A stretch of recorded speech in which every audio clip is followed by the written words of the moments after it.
Hare Krishna, the 8th and 9th Shloka from the 5th chapter, Karma Yoga, Action in Krishna Consciousness. Let's start it. Naiva kinchit karomiti yukto manyate tattvavit.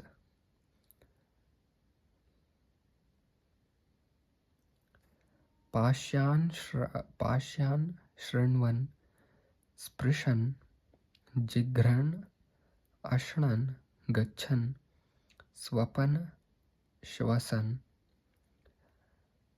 pralapan visrijan grhanan unmishan nimishan api indriyanindriyartheshu vartanta iti dharayan.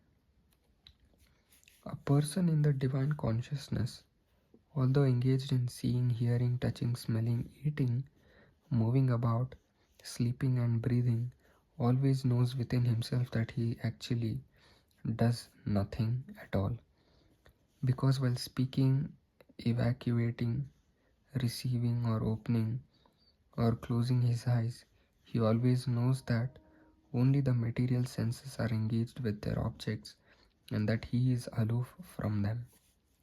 Purport: a person in Krishna consciousness is pure in his existence, and consequently he has nothing to do with any work which depends upon 5 immediate and remote causes: the doer, the work, the situation, the endeavor, and fortune.